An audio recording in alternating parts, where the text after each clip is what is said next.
Hello everybody, what's up guys? Today we're playing Dead by Daylight. This is my third gameplay I'm putting up on YouTube. Basically, I'd like to talk about some simple tricks and tips, just basic stuff really for newer players of the game. This game came out about 2 weeks ago, so I thought it'd be appropriate to do a basics video. If you look up into the distance, you can see large poles that are sticking out. Those are for your generators.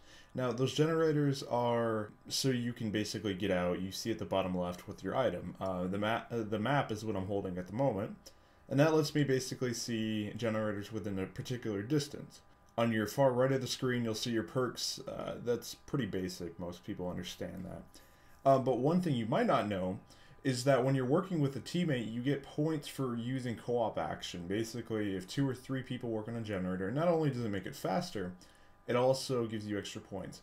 Now, what you're about to see is I'm about to go to the basement, which the basement, just for being in the basement, due to the fact that there's 4 hooks in there, you'll actually get bonus points just for being in there. Just for doing that. I heard something hit my window. There's also typically in the right or left corner, there's going to be a box. Now that box usually has, it most likely has a medkit or a flashlight, but sometimes it'll have a map or a toolbox. Now, what do these items do? Okay, so the flashlight's used for stunning an enemy. The map is used for looking for generators and other important details in the map. The toolbox can be used for returning the generator to its former state, or it can be used for disabling hooks, which is really nice. There's a perk that you can get later on to do that, but it's pretty cool. And then also, there's the med kit, which of course you can heal people with. So that's just a basic rundown. As you level up with the character, you will get different perks and stuff. Also, another basic fact is that each of the characters in Dead by Daylight, Dwight, the guy with the fro, I forgot his name actually, Claudia Clarice, the character I'm playing as, and then the Abigail, I think, is the other character. Her name is something else I didn't particularly focus on. The blonde chick. Yeah, she's a scout. The character I'm playing is a medic. I believe Dwight, he's an engineer, which means he gets faster repair rates, and then I believe the guy with the fro, he gets to hide in bushes, I think. Something of that sort. So that's kind of cool. Yeah, it's good to look it up, what kind of information you can use in order to get a better survival rate. So in this gameplay, we lost, more towards the gameplay now, we lost a character by just disconnecting. We also somebody got hooked. Now, we didn't think we could actually get them, so what we did is we went towards the generators. Now see, I actually got fortunate enough. The reason why there's no gameplay audio is because I was trying to search for a game and my friend was, and we accidentally got in the same game. So we decided to, play the shit out, right? And we did a very awesome tactic, and you'll see this in a few minutes, but basically you can do this with people like you arrange prior in the chat, but we had a plan of distracting him. So the guy in this, the killer in this was invisible, and we haven't particularly met them yet in this part of the video, but you'll see soon enough that I go as bait, I run towards the second door, he follows me, I run the hell away, while my friend, he gets the first door, and gets that, and then we make our escape.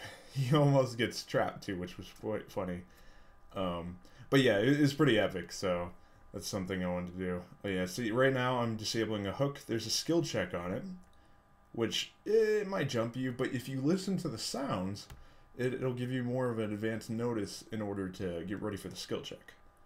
So that's the telling, so you get good. So if you happen to like mess up on the generators, for example, quite a bit, then that might help you out. Let's see, what else can we talk about? The maps also, if you might want to pay attention to the offerings, because there are certain offerings from anywhere from 25 to 75% of the blood points. You get extra points just for playing, and it's offering.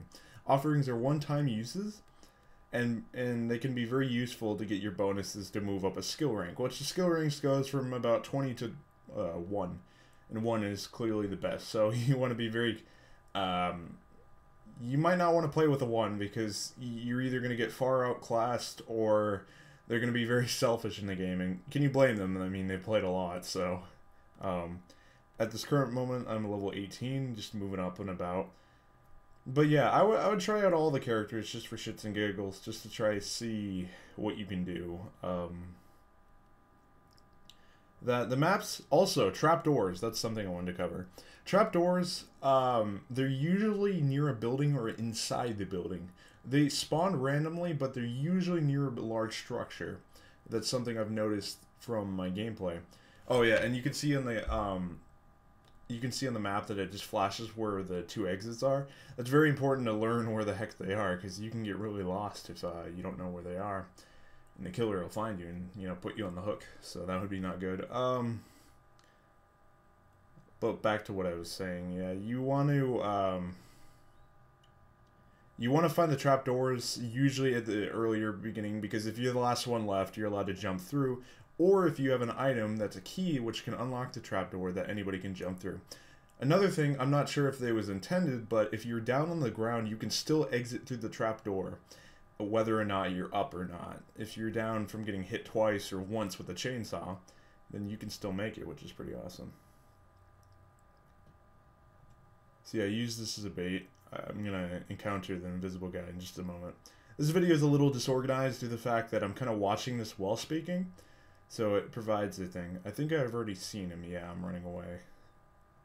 At the end, my friend, he basically teabags the ground, so it's pretty epic. Yeah, so those are some basic tips and tricks I just wanted to share because, I mean, the game, I've heard some people talk about it. There's Twitch streamers who play it, but it's not a really mainstream game, I don't think, just because of the nature of it. Like it's more towards the indie category than it is a AAA title, because you know there's some people who play it and stuff, but usually it's not a Call of Duty or something or Titanfall. But yeah, it's actually pretty relaxing to do a commentary this style, because when you're in the middle of the game, your heart beats like, oh no. See, yeah, we distracted him like that. I escaped, and now we're gonna spectate. I actually didn't mean to do that. I was gonna do a quick 360 turn. Yeah, and then we're gonna go spectate. See, those are your blood point things. You get some for survival and stuff. My friend actually almost died here, so he teabags the ground just for a little bit. Just watch though. Like you'll see on the left side that he almost gets in trouble. So it was pretty great, honestly. Like we were like, holy crap! Like, yeah, though. Let's see. Come on, he's gonna try to get him. Look, he looks on the right. He looks on the right. Oh no! Oh shit! You better run. Yeah, there you go. All right, guys. I hope you enjoyed this gameplay. It was pretty funny. It was cool though. I was glad we were random to get a random encounter. They're doing some updates now, which you're going to be able to have a party system, which is going to be very, very interesting. I've also heard a very interesting concept of people thinking you could whisper, you know, using voice chat if you're close by, and the killer could hear that. So that'd be cool. Okay, guys, thanks for watching, and have a nice day.